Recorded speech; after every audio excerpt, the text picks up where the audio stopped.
ಓಂ ಶಂಕರಂ ಶಂಕರಾಚಾರ್ಯಂ ಕೇಶವಂ ಬಾದರಾಯಣಂ ಸೂತ್ರಭಾಷ್ಯಕೃತೌ ವಂದೇ ಭಗವಂತೌ ಪುನಃ ಪುನಃ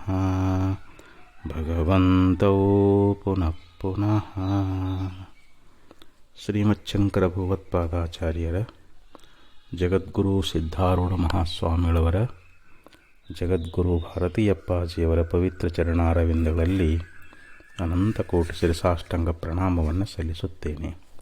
ಶ್ರವಣಾಪೇಕ್ಷಳ ತಮ್ಮೆಲ್ಲರಿಗೂ ಅನೇಕ ಶರಣಾರ್ಥಿಗಳು. ವಿವೇಕ ಚೂಡಾಮಣಿ 418ನೇ ಶ್ಲೋಕ. ವೈರಾಗ್ಯಸ್ಯ ಫಲಂ ಬೋಧೋ ಬೋಧಸ್ಯೋಪರತಿ ಫಲಂ ಸ್ವಾನಂದಾನುಭವಾಚ್ಛಾಂತಿ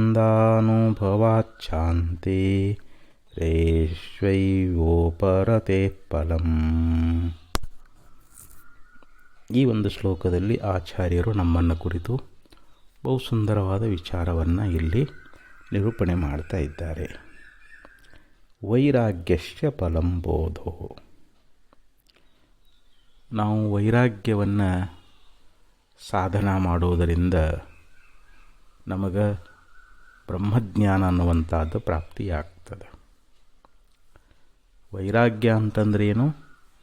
ಇಹಮೂತ್ರಾರ್ಥ ಫಲಭೋಗ ವಿರಾಗ ಅಂತ ಕರೆದರು. ಈ ಲೋಕದ ಮತ್ತು ಪರಲೋಕದ ಭೋಗಗಳಲ್ಲಿ ಆಸಕ್ತಿ ಇಲ್ಲದೆ ಇರುವುದು, ಆಸೆ ಇಲ್ಲದೆ ಇರುವುದು, ಅದಕ್ಕೆ ವೈರಾಗ್ಯ ಅಂತ ಕರೀತಾ ಇದ್ದಾರೆ. ಯಾಕಂದರೆ ಇಹಲೋಕದ ಭೋಗಗಳು ಪ್ರತಿಯೊಬ್ಬ ಮನುಷ್ಯನ ಮನಸ್ಸನ್ನು ಆಕರ್ಷಣೆ ಮಾಡ್ತಾ ಇದ್ದಾವೆ. ಸೃಕ್ಚಂದನ ವನಿತಾದಿ ಸಕಲ ಭೋಗರಾಶಿಗಳು ಅವು ಸುಖದಂತೆ ತೋರ್ತಾ ಇದ್ದಾವೆ. ಅವುಗಳನ್ನೇ ಸುಖ ಆದಂಥೇಳಿ ಜೀವ ಅವುಗಳನ್ನು ಪಡ್ಕೊಳ್ಳಿಕ್ಕೆ ಪ್ರಯತ್ನ ಮಾಡ್ತಾನೆ. ಅವುಗಳಿಂದ ಅವನು ಕ್ಷಣಿಕವಾಗಿರ್ತಕ್ಕಂಥ ಸುಖವನ್ನು ಅನುಭೋಗಿಸಿ ನಂತರದಲ್ಲಿ ದುಃಖವನ್ನೇ ಹೊಂದುತ್ತಾ ಇದ್ದಾನೆ. ಅದಕ್ಕೆ ಸಾಧಕನಾಗಿರತಕ್ಕಂಥವನು ಪರೀಕ್ಷಲೋಕಾನ್ ಕರ್ಮಚಿತಾನ್ ಬ್ರಾಹ್ಮಣೋ ನಿರ್ವೇದ ಮಾಯಾತ್. ಉಪನಿಷತ್ ಹೇಳಿದಂತೆ ಪರೀಕ್ಷಲೋಕಾನ್, ಈ ಲೋಕದ ಭೋಗಗಳನ್ನು ಮತ್ತು ಪರಲೋಕದ ಭೋಗಗಳನ್ನು ಪರೀಕ್ಷೆ ಮಾಡ್ತಾ ಇದ್ದಾನೆ. ಅಂದರೆ ವಿವೇಕದಿಂದ, ವಿಚಾರ ಮೂಲಕವಾಗಿ ಈ ಲೋಕದ ಭೋಗಗಳು ಇವು ಅನಿತ್ಯದಾವು, ದುಃಖದಾವು, ಅಶುಚಿಯದಾವು, ಅನಾತ್ಮದಾವು ಅಂಥೇಳಿ ಅವುಗಳಲ್ಲಿ ದೋಷ ದರ್ಶನವನ್ನು ಕಾಣ್ತಾ ಇದ್ದಾನೆ. ಹಾಗೂ ಪರಲೋಕದ ಭೋಗಗಳು ಸಾತಿಶಯ, ಕ್ಷಯ, ಪತನ ಈ ದೋಷಗಳಿಂದ ಕೂಡಿಕೊಂಡಿದ್ದಾವೆ ಅಂಥೇಳಿ ಆ ಪರಲೋಕದ ಮತ್ತು ಇಹಲೋಕದ ಭೋಗಗಳಲ್ಲಿ ಅನಾಸಕ್ತನಾಗಿ ಅವುಗಳಲ್ಲಿ ಆಸಕ್ತಿಯನ್ನು ಹೊಂದದೆ ಅವುಗಳ ಮೇಲಿರ್ತಕ್ಕಂಥ ಆಸೆಯನ್ನು ಸಂಪೂರ್ಣವಾಗಿ ತ್ಯಾಗ ಮಾಡ್ತಾ ಇದ್ದಾನೆ. ಯಾಕಂದರೆ ನಾವು ವಿಷಯಗಳಲ್ಲಿ ಆಸಕ್ತರಾದೇವಿ ಅಂತಂದರೆ ನಮಗೆ ಆತ್ಮಜ್ಞಾನ ಅನ್ನುವಂಥದ್ದು ದೊರಕಲಾರದು. ನಮಗೆ ಸ್ವರೂಪದ ಸಾಕ್ಷಾತ್ಕಾರ ಆಗ್ತದೇನೋ ಅಂತಂದರೆ ಇಲ್ಲ.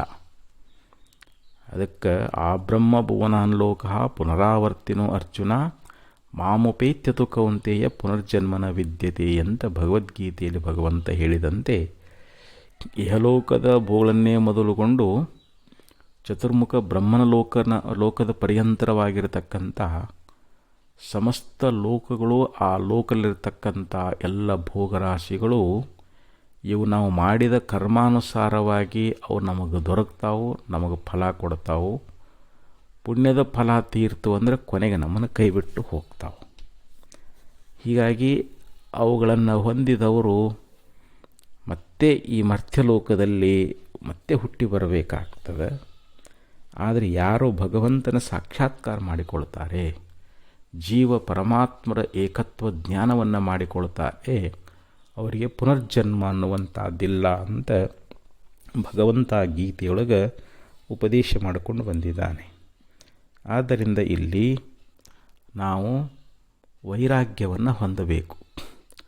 ವೈರಾಗ್ಯ ಯಾಕೆ ಬೇಕು ಅಂತಂದರೆ ಆತ್ಮಜ್ಞಾನಕ್ಕೆ ವೈರಾಗ್ಯ ಸಾಧನ ಆಗ್ಯದ.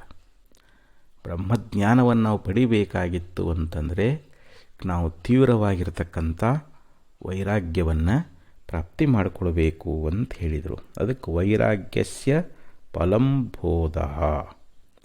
ವೈರಾಗ್ಯಕ್ಕೆ ಯಾವುದಪ್ಪ ಫಲ ಅಂತಂದರೆ ಇಲ್ಲಿ ಜ್ಞಾನವೇ ಫಲ.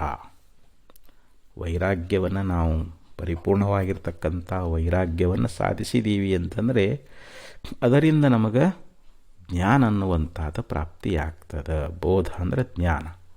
ಜ್ಞಾನ ಅಂದರೆ ಅಭೇದ ದರ್ಶನಂ ಜ್ಞಾನಂ ಅಂತ ಕರೀತಾರೆ. ಜೀವ ಪರಮಾತ್ಮರ ಏಕತ್ವ ಜ್ಞಾನವೇ ಜ್ಞಾನ ಅಂತ ಹೇಳಿಸಿಕೊಳ್ತದೆ. ನಾವು ಲೌಕಿಕವಾಗಿರ್ತಕ್ಕಂಥ ವ್ಯಾವಹಾರಿಕವಾಗಿರ್ತಕ್ಕಂಥ ಎಷ್ಟೇ ಜ್ಞಾನ ಮಾಡಿಕೊಂಡ್ರೂ ಅವು ನಮಗೆ ಮುಕ್ತಿಯನ್ನು ಕೊಡಲಾರವು.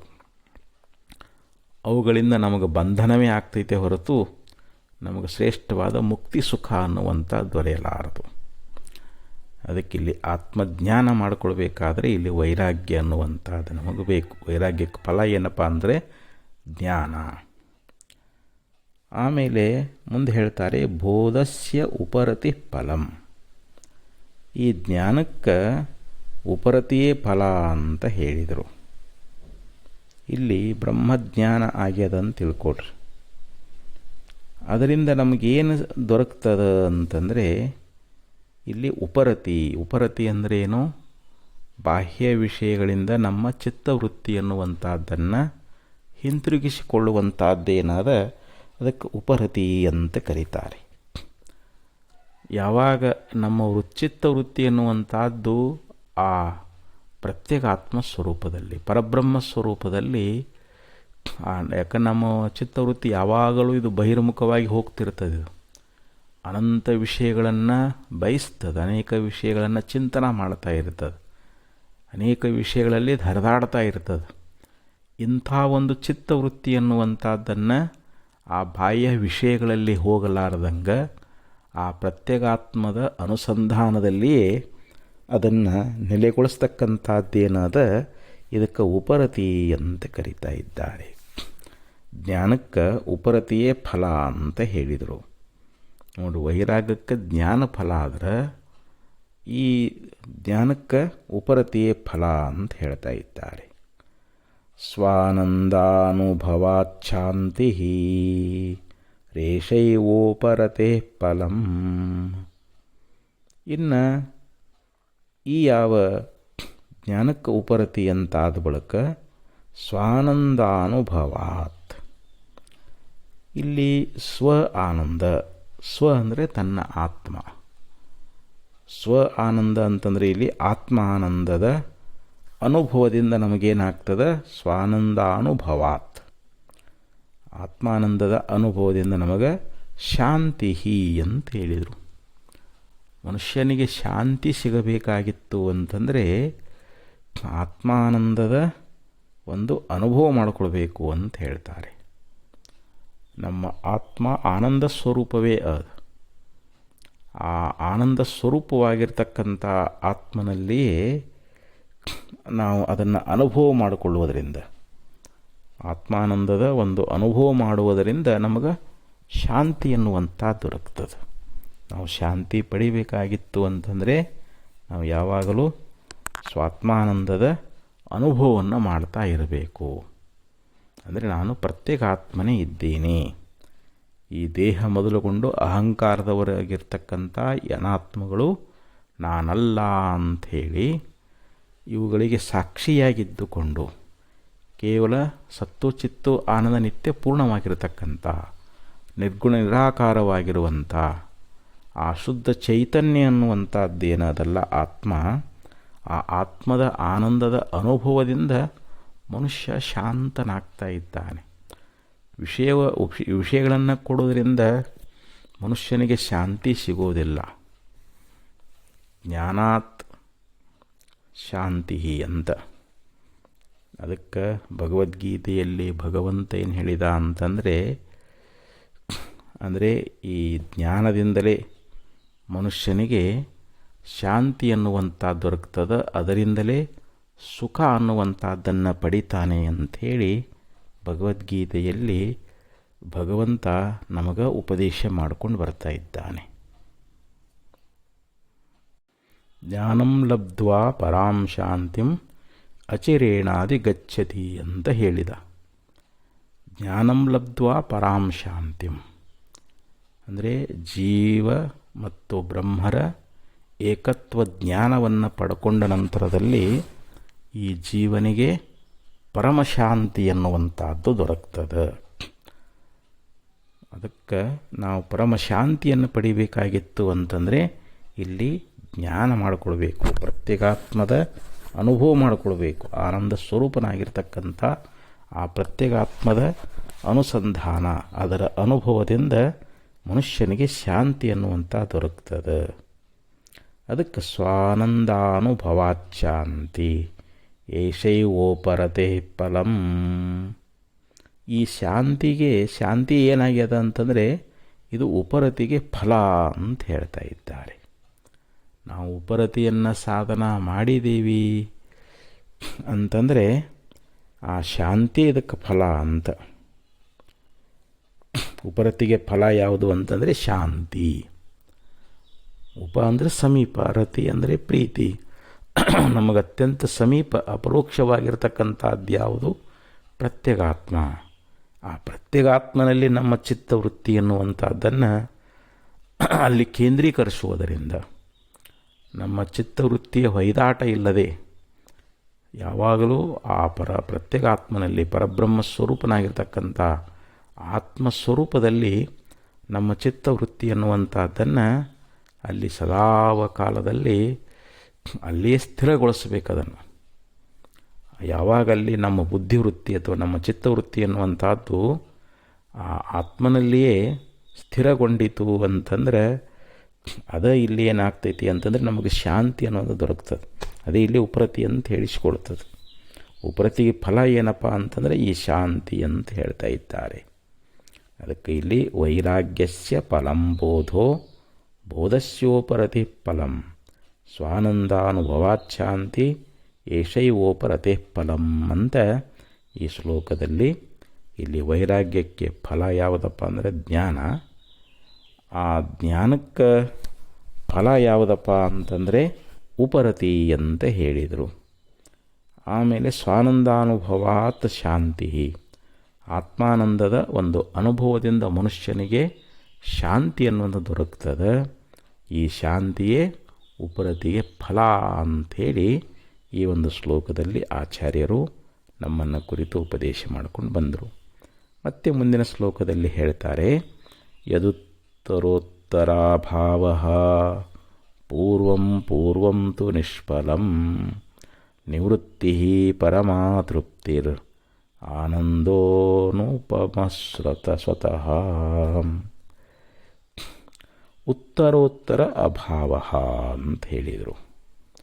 ಅಂದರೆ ಮುಂದಿರತಕ್ಕಂಥ ಅದರ ಅಭಾವ ಅನ್ನುವಂಥದ್ದು. ಯದಿ ಅಂದರೆ ನಮಗೆ ಮುಂದಿಂದು ಅದರ ಅಭಾವ ಆಯಿತು ಅಂತಂದರೆ ಯದಿ ಸ್ಯಾತ್ ಅಂತಾರೆ. ಮುಂದಿನದು ಅಭಾವ ಒಂದು ವೇಳೆ ಉಂಟಾದರೆ ಪೂರ್ವಂತೂ ನಿಷ್ಫಲಂ, ಅದು ಅದರ ಹಿಂದಿಂದ ಏನಾಗ್ತೈತೆ ಅದು ನಿಷ್ಫಲ ಆಗ್ತದೆ.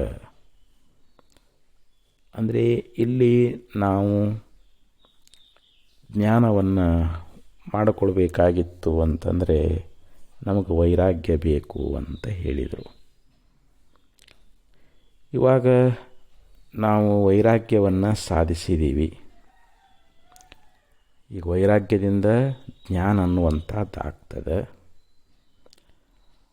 ಈಗ ಮುಂದಿನದು ಅಂದರೆ ಈಗ ನಮಗೆ ವೈರಾಗ್ಯ ಅದ, ಆದರೆ ಜ್ಞಾನ ಆಗಲಿಲ್ಲ ಅಂತಂದರೆ ಹಿಂದೆ ಸಾಧಿಸಿದಂಥ ವೈರಾಗ್ಯ ಅದು ನಿಷ್ಫಲ ಅಂತ ಹೇಳ್ತಾ ಇದ್ದಾರೆ. ನಾವು ವೈರಾಗ್ಯವನ್ನು ಯಾಕೆ ಸಾಧನ ಮಾಡಬೇಕು ಅಂದರೆ ಆತ್ಮಜ್ಞಾನಕ್ಕಾಗಿ. ಆತ್ಮಜ್ಞಾನಕ್ಕೋಸ್ಕರವಾಗಿಯೇ ನಾವು ವೈರಾಗ್ಯವನ್ನು ಸಾಧನ ಮಾಡಬೇಕು. ಕೇವಲ ವೈರಾಗ್ಯ ಅನ್ನುವಂಥದ್ದು ನಮಗೆ ಸಿದ್ಧಿ ಆಯಿತು, ನಮಗೆ ಜ್ಞಾನ ಆಗಲಿಲ್ಲ ಅಂತಂದರೆ ಆ ಸಾಧಿಸಿದ ವೈರಾಗ್ಯ ಅದು ನಿಷ್ಫಲ ಆಗ್ತದೆ ಅಂತ ಹೇಳ್ತಾರೆ. ಕೇವಲ ವೈರಾಗ್ಯದಿಂದ ನಮಗೆ ಮುಕ್ತಿ ಅನ್ನುವಂಥದ್ದು ಆಗೋದಿಲ್ಲ. ಅದಕ್ಕೆ ನಿಜಗುಣ ಶ್ರೀಗಳವರು ಹೇಳಿದರು, ಇವರೋಳು ಅರಿವಿಲ್ಲದುಳಿದೆರಡು ಕೂಡಿರೆ ಮುಕ್ತಿ ಸವನಿಸದು ಉತ್ತರ ಲೋಕ ಗತಿಯಹುದು. ಪವನದರಿವಿದ್ದು ಮಿಕ್ಕೆರಡಿಲ್ಲದಿರೆ ಮೋಕ್ಷ ಸವನಿಪುದು ಆರಬ್ಧ ದುಃಖವದು ಬಿಡದು ಅಂತ ಹೇಳ್ತಾರೆ. ಇವರೋಳ್ ಅಂದರೆ ಇಲ್ಲಿ ಯಾವ ಒಂದು ಜ್ಞಾನ, ವೈರಾಗ್ಯ, ಉಪರತಿ ಅಂತೇನದಾವಲ್ಲ, ಇವುಗಳಲ್ಲಿ ಉಳಿದೆರಡು ಕೂಡಿರೆ, ಅರಿವಿಲ್ಲದೆ ಉಳಿದೆರಡು ಕೂಡಿರೆ. ಇದರೊಳಗೆ ಅರಿವು ಅಂದರೆ ಜ್ಞಾನ ಅನ್ನುವಂಥದ್ದಿಲ್ಲ. ಈಗ ಒಬ್ಬಾಮ ವೈರಾಗ್ಯವನ್ನು ಸಾಧನ ಮಾಡಿದ್ದಾನೆ, ಉಪರತಿಯನ್ನು ಕೂಡ ಸಾಧಿಸಿದ್ದಾನೆ, ಆದರೆ ಅವನಿಗೆ ಆತ್ಮಜ್ಞಾನ ಅನ್ನುವಂಥದ್ದಾಗಿಲ್ಲ. ಅವನಿಗೆ ಮುಕ್ತಿ ಆಗ್ತದೇನು ಅಂತಂದರೆ ಆಗೋದಿಲ್ಲ ಅಂತ ಹೇಳ್ತಾರೆ. ಮತ್ತು ಅವನಿಗೇನಪ್ಪ ಗತಿ ಅಂತಂದರೆ ಉತ್ತರ ಲೋಕ ಗತಿಯಹುದು. ಅವನು ಮಾಡಿದ ಸಾಧನೆಯಿಂದ ಮೇಲಿನ ಲೋಕಗಳಿಗೆ ಹೋಗ್ತಾ ಇದ್ದಾನೆ, ಸ್ವರ್ಗಾದಿ ಲೋಕಗಳನ್ನು ಅವನು ಪಡೀತಾ ಇದ್ದಾನೆ, ಬ್ರಹ್ಮಲೋಕದವರೆಗೂ ಕೂಡ ಅವನು ಹೋಗಬಹುದು. ಆದರೆ ಅವನಿಗೆ ಶ್ರೇಷ್ಠವಾದ ಮುಕ್ತಿ ಅವನಿಗೆ ಲಭಿಸ್ತದೇನು ಅಂತಂದ್ರೆ ಇಲ್ಲ. ಪವನದರಿವಿದ್ದು ಮಿಕ್ಕೆರಡಿಲ್ಲದಿರೆ, ಇನ್ನು ಒಬ್ಬನು ಆತ್ಮಜ್ಞಾನವನ್ನು ಸಾಧನ ಮಾಡಿದಾನ, ನಾನೇ ಪರಬ್ರಹ್ಮ ಸ್ವರೂಪ ಅನ್ನುವಂಥ ನಿಶ್ಚಯ ಜ್ಞಾನ ಆಗೈತಿ, ಅಪರೋಕ್ಷ ಜ್ಞಾನ ಆಗ್ಯದ, ದೃಢ ಅಪರೋಕ್ಷ ಬ್ರಹ್ಮಜ್ಞಾನ ಮಾಡಿಕೊಂಡಾನ. ಆದರೆ ಅವನಲ್ಲಿ ವೈರಾಗ್ಯನೂ ಇಲ್ಲ, ಅವನಲ್ಲಿ ಉಪರತಿನೂ ಇಲ್ಲ ಅಂತಂದರೆ ಅವನಿಗೆ ಮೋಕ್ಷ ಸವನಿಪ್ಪುದು, ಮೋಕ್ಷ ಅನ್ನುವಂಥದ್ದು ಉಂಟಾಗ್ತದೆ. ಆದರೆ ಪ್ರಾರಬ್ಧ ದುಃಖ ಅನ್ನುವಂಥದ್ದು ಅವನಿಗೆ ಬಿಡಂಗಿಲ್ಲ ಅಂತ. ಆ ಪ್ರಾರಬ್ಧ ದುಃಖವನ್ನು ಅವನು ಅನುಭವಿಸಲೇಬೇಕಾಗ್ತದೆ. ಜ್ಞಾನದಿಂದ ಅವನಿಗೆ ಮುಕ್ತಿಯೇನೋ ಸರಿ, ಯಾಕೆ ಜ್ಞಾನಾದೇವತು ಕೈವಲ್ಯಂ, ಜ್ಞಾನದಿಂದಲೇ ಮುಕ್ತಿ ಅಂತ ಹೇಳ್ತಾರೆ. ಆದರೆ ಈ ವೈರಾಗ್ಯ ಮತ್ತು ಉಪರತಿಗಳಿದ್ದು ಅಂತಂದರೆ ಅವನಿಗೆ ಬಂದಿರತಕ್ಕಂಥ ಪ್ರಾರಬ್ಧದ ಎಲ್ಲ ದುಃಖಗಳನ್ನು ಅವನು ಅಷ್ಟು ದುಃಖ ಅವನಿಗೆ ವೇದನೆ ಆಗಂಗಿಲ್ಲ. ಆ ವೈರಾಗ್ಯ ಉಪರತಿಗಳು ಅವನಿಗೆ ಬಂದಿರತಕ್ಕಂಥ ದುಃಖವನ್ನು ತಡೀತಾ ಇದ್ದಾವೆ. ಆದರೆ ನಮ್ಮಲ್ಲಿ ವೈರಾಗ್ಯ ಉಪರತಿಗಳಿಲ್ಲದೆ ಕೇವಲ ಜ್ಞಾನ ಒಂದೇ ಇತ್ತು ಅಂತಂದರೆ ಮೋಕ್ಷ ಆಗ್ತದೆ. ಆದರೆ ಪ್ರಾರಬ್ಧದ ದುಃಖ ಏನು ಬಂದದೋ ಅದನ್ನು ಮಾತ್ರ ಅವನು ಅನುಭವಿಸೇ ತೀರ್ತಾನೆ ಅಂಥೇಳಿ ನಿಜಗುಣ ಶ್ರೀಗಳವರು ಒಂದು ಕಡೆಯಲ್ಲಿ ಉಪದೇಶ ಮಾಡಿಕೊಂಡು ಬರ್ತಾ ಇದ್ದಾರೆ. ಅದಕ್ಕಿಲ್ಲಿ ಮುಂದಿನದು ಇವು ಏನು ವೈರಾಗ್ಯ, ಜ್ಞಾನ, ಉಪರತಿ ಅಂತ ಹೇಳಿದ್ರಲ್ಲ, ಇವುಗಳಲ್ಲಿ ಮುಂದಿನದು ಅಂತಂದರೆ ಇಲ್ಲಿ ವೈರಾಗ್ಯದಿಂದ ಜ್ಞಾನ, ಜ್ಞಾನದಿಂದ ಉಪರತಿ, ಉಪರತಿಯಿಂದ ಶಾಂತಿ ಅಂತ ಹೇಳ್ಕೊಂಡು ಬಂದರು. ಆ ಮುಂದಿನದು ಸಿದ್ಧಿಸದೆ ಹೋದರೆ ಅದು ಹಿಂದಿನದು ಏನಾಗ್ತೈತೆ, ಅದು ನಿಷ್ಫಲ ಆಗ್ತದೆ ಅಂತ ಹೇಳ್ತಾರೆ. ಈಗ ಜ್ಞಾನ ಸಿದ್ಧಿಸದೆ ಹೋದರೆ ವೈರಾಗ್ಯ ಅನ್ನುವಂಥದ್ದು ನಿಷ್ಫಲ ಆಗ್ತದೆ ಅಂತ ಹೇಳಿದರು. ಯಾಕಂದರೆ ಇಲ್ಲಿ ವೈರಾಗ್ಯದ ಫಲ ಏನು ಅಂದರೆ ಜ್ಞಾನ ಅಂತ ಹೇಳ್ತಾರೆ.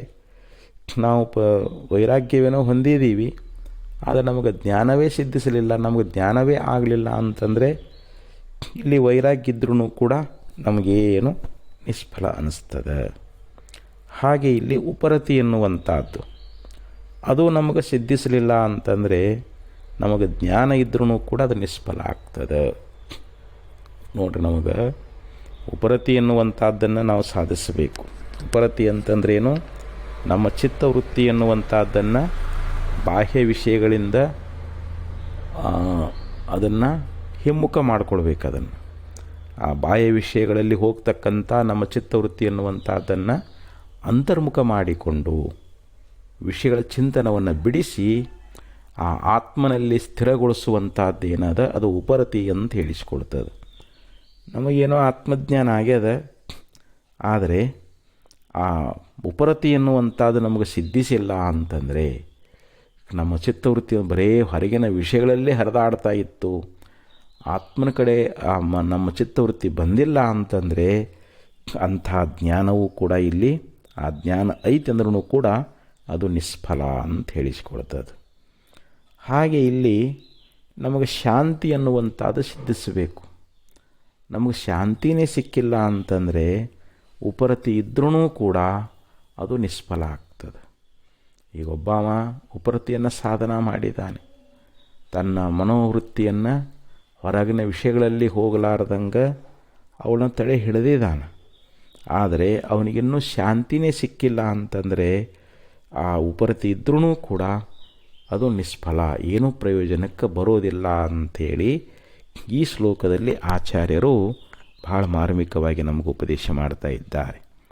ಅದಕ್ಕೆ ಯದುತ್ತರೋತ್ತರಾಭಾವ ಪೂರ್ವಂ ಪೂರ್ವಂ ತು ನಿಷ್ಫಲಂ ನಿವೃತ್ತಿ ಪರಮಾತೃಪ್ತಿರ್ ಆನಂದ ಅನುಪಮ ಸ್ಮೃತಃ ಅಂತ ಹೇಳಿದರು. ಉತ್ತರೋತ್ತರ ಅಭಾವ, ಮುಂದಿನದು ಅಭಾವ ಆಯಿತು ಅಂತಂದರೆ ಯದಿ ಸ್ಯಾತ್ ಅಂದರೆ ಮುಂದಿನದು ಅಭಾವ ಉಂಟಾದದ್ದಾದರೆ ಪೂರ್ವಪೂರ್ವಂತು ನಿಷ್ಫಲಂ, ಆದರೆ ಹಿಂದಿಂದು ನಿಷ್ಫಲ ಆಗ್ತದೆ. ನಿವೃತ್ತಿ ಪರಮಾತೃಪ್ತಿ, ಅದಕ್ಕೆ ಇಲ್ಲಿ ನಿವೃತ್ತಿ ಎನ್ನುವಂಥದ್ದು ಇಲ್ಲಿ ಸಮಸ್ತ ಯಾವ ಕಾರ್ಯಗಳಿಂದ ಹಿಂತಿರುಗುವಂಥದ್ದು ಪರಮತೃಪ್ತಿ ಅಂತ. ಈ ಹೊರಗಿನ ಏನು ಸಮಸ್ತ ಕಾರ್ಯಗಳದವಲ್ಲ ಅವುಗಳಿಂದ ಹಿಂತಿರುಗಬೇಕು ನಾವು. ಆ ಸಮಸ್ತ ಕಾರ್ಯಗಳಲ್ಲಿ ನಮ್ಮ ಮನಸ್ಸು ಅಲ್ಲಿ ತೊಡಗಬಾರದು ಅಂತ. ಪರಮತೃಪ್ತಿ ಮತ್ತು ಅಸದೃಶವಾಗಿರ್ತಕ್ಕಂಥ ಆನಂದ ಇವು ಸ್ವಾಭಾವಿಕವಾಗಿ ಉಂಟಾಗ್ತಾ ಇದ್ದಾವೆ. ಅಂದರೆ ಇಲ್ಲಿ ನಿವೃತ್ತಿ ಪರಮಾತೃಪ್ತಿ ಆನಂದೋನುಪಮ ಸ್ಮೃತಃ ಅಂತ ಇಲ್ಲಿ ಕೊನೆಯ ಚರಣದಲ್ಲಿ ಏನು ಹೇಳಿದರು ಅಂತಂದರೆ, ಇಲ್ಲಿ ಸಮಸ್ತ ಕಾರ್ಯಗಳಿಂದ ಹಿಂತಿರುಗುವಿಕೆ ಎನ್ನುವಂಥದ್ದು, ಎಲ್ಲ ಕಾರ್ಯಗಳಿಂದ ನಮ್ಮ ಮನಸ್ಸನ್ನುವಂಥದ್ದು ಹಿಂತಿರುಗಬೇಕು. ಬಾಹ್ಯ ಯಾವ ಕ್ರಿಯೆಗಳದಾವಲ್ಲ ಆ ಎಲ್ಲ ಕ್ರಿಯೆಗಳಿಂದ ಎಲ್ಲ ಕಾರ್ಯಗಳಿಂದ ನಾವು ಹಿಂತಿರುಗಿಸಿದಾಗ ನಮಗೆ ಪರಮತೃಪ್ತಿ ಎನ್ನುವಂಥದ್ದು ಉಂಟಾಗ್ತದೆ. ಮನುಷ್ಯನಿಗೆ ಪರಮತೃಪ್ತಿ ಬೇಕಾಗ್ಯದ, ಪರಮ ಸಂತೋಷ ಹೊಂದಬೇಕಾಗ್ಯದ, ಪರಮ ಶಾಂತಿ ಎನ್ನುವಂಥದ್ದು ಉಂಟಾಗಬೇಕಾಗ್ಯದ. ಅದಕ್ಕೆ ಇಲ್ಲಿ ಆ ಪರಮತೃಪ್ತಿ ಎನ್ನುವಂಥದ್ದು ಅಸದೃಶ್ಯವಾಗಿರ್ತಕ್ಕಂಥ ಅನುಪಮಃ ಆನಂದ, ಅದಕ್ಕೆ ಸಾದೃಶ್ಯ ಇಲ್ಲದೇ ಇರತಕ್ಕಂಥ ಅಸದೃಶ್ಯವಾಗಿರ್ತಕ್ಕಂಥ ಆನಂದ ಅನ್ನುವಂಥದ್ದು ಇವು ಸ್ವಾಭಾವಿಕವಾಗಿ ನಮಗೆ ಉಂಟಾಗಬೇಕಾಗಿತ್ತು ಅಂತಂದರೆ ಇವು ನಾವು ಕ್ರಮವಾಗಿ ವೈರಾಗ್ಯವನ್ನು ಸಾಧಿಸಬೇಕು. ವೈರಾಗ್ಯದಿಂದ ನಮಗೆ ಜ್ಞಾನ ಆಗ್ತದೆ, ಜ್ಞಾನದಿಂದ ನಮಗೆ ಉಪರತಿ ಎನ್ನುವಂಥದ್ದು ಉಪರತಿ ಸ್ಥಿತಿ ಎನ್ನುವಂಥದ್ದು ಬರುತ್ತದೆ. ಆ ಉಪರತಿಯಿಂದಲೇ ಮನುಷ್ಯ ಇಲ್ಲಿ ಶಾಂತಿಯನ್ನು ಪಡೀತಾ ಇದ್ದಾನೆ. ಅಂಥ ಪರಮತೃಪ್ತಿ ಪರಮ ಆನಂದ ಅನ್ನುವಂಥದ್ದು ಅಸದೃಶವಾಗಿರ್ತಕ್ಕಂಥ ಆನಂದ ಇವು ಸ್ವಾಭಾವಿಕವಾಗಿ ನಮಗೆ ಉಂಟಾಗಬೇಕಾಗಿತ್ತು ಅಂತಂದರೆ ಇವೆಲ್ಲ ನಾವು ಸಾಧನೆ ಮಾಡಬೇಕು ಅಂತ ಹೇಳ್ತಾರೆ. ಅಂದರೆ ವೈರಾಗ್ಯವನ್ನು ಮೊದಲು ಸಾಧಿಸಿದ್ದೀವಿ ಅಂತಂದರೆ ಅದರಿಂದ ನಮಗೆ ಜ್ಞಾನ ಬ್ರಹ್ಮಜ್ಞಾನ ಆಗ್ತದೆ. ವೈರಾಗ್ಯ ಇಲ್ಲದೆ ಹೋದರೆ ನಮಗೆ ಬ್ರಹ್ಮಜ್ಞಾನ ಅನ್ನುವಂಥದ್ದಾಗೋದಿಲ್ಲ. ಬ್ರಹ್ಮಜ್ಞಾನ ಇಲ್ಲದೆ ಹೋದರೆ ನಮಗೆ ಉಪರತಿ ಸ್ಥಿತಿ ಅನ್ನುವಂಥದ್ದು ಬರಲಾರದು. ಉಪರತಿ ಜ್ಞಾನದಿಂದಲೇ ನಾವು ಉಪರಸ್ಥಿತಿಗೆ ಹೋಗ್ತಾ ಇದ್ದೀವಿ. ಯಾವಾಗ ಉಪರತಿ ಸ್ಥಿತಿ ನಮಗೆ ಬಂತು, ಬ್ರಹ್ಮನಿಷ್ಠತ್ವ ನಮ್ಮಲ್ಲಿ ಬಂತು ಅಂತಂದರೆ ಆ ಜ್ಞಾನದಿಂದಲೇ ನಮಗೆ ಉಪರತಿ ಸ್ಥಿತಿ ಬರಬೇಕು. ಉಪರಸ್ಥಿತಿಯಿಂದ ನಾವು ಪರಮ ಶಾಂತಿಯನ್ನು ಪಡೀತಾ ಇದ್ದೀವಿ. ಆ ಶಾಂತಿಯೇ ಇಲ್ಲಿ ಅದು ಸಹಜವಾಗಿ ಸ್ವಾಭಾವಿಕವಾಗಿ ಅದು ನಮ್ಮೊಳಗದ. ಅದನ್ನು ನಾವು ಎಲ್ಲ ಸಮಸ್ತ ಕಾರ್ಯಗಳಿಂದ ಹಿಂತಿರುಗಿದಾಗ ಈ ಹೊರಗಿನ ಎಲ್ಲ ಬಾಹ್ಯ ಕ್ರಿಯೆಗಳೇನದಾವು ಬಾಹ್ಯ ಕಾರ್ಯಗಳದಾವು ಆ ಎಲ್ಲ ಕೆಲಸಗಳಿಂದ ಯಾವಾಗ ನಾವು ಹಿಂತಿರುಗ್ತಾ ಇದ್ದೀವಿ, ಅವೆಲ್ಲವುಗಳಿಂದ ನಿವೃತ್ತಿಯನ್ನು ಪಡೀತಾ ಇದ್ದೀವಿ. ನಿವೃತ್ತಿ ಅಂತ ಹೇಳಿದವರು ಪರಮಾತೃಪ್ತಿ ಆನಂದೋನುಪಸ್ಮೃತಃ ಆನಂದೋನುಪಮ ಸ್ವತಃ ಅಂತ ಹೇಳ್ತಾರೆ. ಅಂದರೆ ಇಲ್ಲಿ ಪರಮ ಅಂದರೆ ಶ್ರೇಷ್ಠವಾಗಿರ್ತಕ್ಕಂಥ ತೃಪ್ತಿ ಮತ್ತು ಅಸದೃಶವಾಗಿರ್ತಕ್ಕಂಥ ಒಂದು ಆನಂದ ಅನ್ನುವಂಥದ್ದು ಅದು ಸ್ವಾಭಾವಿಕವಾಗಿ ನಮಗೆ ಉಂಟಾಗಬೇಕಾಗಿತ್ತು ಅಂತಂದರೆ ಇವುಗಳನ್ನು ಕ್ರಮವಾಗಿ ನಾವು ಸಾಧಿಸಬೇಕು ಅನ್ನುವಂಥ ವಿಚಾರವನ್ನು ಈ ಒಂದು ಶ್ಲೋಕದಲ್ಲಿ ಆಚಾರ್ಯರು ನಮಗೆ ಬಹು ಸುಂದರವಾಗಿ ನಿರೂಪಣೆಯನ್ನು ಮಾಡುವಂಥವರಾಗ್ತಾ ಇದ್ದಾರೆ. ಅದಕ್ಕೆ ನಿಜಗುಣ ಶ್ರೀಗಳವರು ಜ್ಞಾನ ವೈರಾಗ್ಯ ಉಪರತಿಗಳೆಂಬಿವನು ಸಂಧಾನಿಸುತ್ತಿರೆ ಭೋಗ ಮೋಕ್ಷ ವಾಂಛಿತರು ಅಂತ ಒಂದು ಪದ್ಯದಲ್ಲಿ ಈ ವಿಚಾರವನ್ನು ಹೇಳ್ತಾ ಇದ್ದಾರೆ. ಅಂದರೆ ಜ್ಞಾನ ವೈರಾಗ್ಯ ಉಪರತಿ ಇವುಗಳನ್ನು ನಾವು ಅನುಸಂಧಾನ ಮಾಡ್ತಾ ಇರಬೇಕು ಅಂತ. ಇದರಿಂದ ನಮಗೆ ಭೋಗ ಮೋಕ್ಷ, ಇಲ್ಲಿ ಮೋಕ್ಷ ರೂಪವಾಗಿರ್ತಕ್ಕಂಥ ಭೋಗ ಅದು ಸಿದ್ಧಿಸ್ತದೆ ಅಂತ ಹೇಳ್ಕೊಂಡು ಬಂದು, ಅಲ್ಲಿ ಈ ನಮಗೆ ಜ್ಞಾನ ಆಗಬೇಕಾದ್ರೆ ಶ್ರವಣ ಮನನ ನಿಧಿಧ್ಯಾಸನ ಇವೇ ಬೀಜ ರೂಪವಾಗಿ ಅದಾವೆ. ಹೆಂಗೆ ಒಂದು ವೃಕ್ಷ ಬೆಳಿಬೇಕಾದ್ರೆ ನಾವು ಭೂಮಿಯಲ್ಲಿ ಬೀಜ ಹಾಕ್ತೀವಿ, ಬೀಜದಿಂದಲೇ ವೃಕ್ಷ ಬೆಳೀತದೆ. ಹಾಗೆ ಆತ್ಮಜ್ಞಾನ ಆಗಬೇಕಾಗಿತ್ತು ಅಂತಂದರೆ ಇಲ್ಲಿ ಮೊದಲು ಶ್ರವಣಾದಿಗಳನ್ನು ಮಾಡಬೇಕು. ಆಮೇಲೆ ವಿವರಣವದು ರೂಪು, ಆತ್ಮ ಅಹಂಕೃತಿಗಳ ವಿವರಣದ ರೂಪು ಮರಳಿ ಸಂಸ್ಕೃತಿಯ ನಿಯಮ ಸಾಕ್ಷಿತ್ವವೇ ಕಾರ್ಯವುದೆಂದು ಬಲ್ಲವರು ಭಾವಿಸಿದ ಅರಿವಿಗೆ ನಿಜವೆಂದು ಅಂತ ಹೇಳ್ತಾರೆ. ಅಂದರೆ ಇಲ್ಲಿ ಬೀಜ ರೂಪ ಕಾರ್ಯಗಳನ್ನು ಹೇಳ್ತಾರೆ.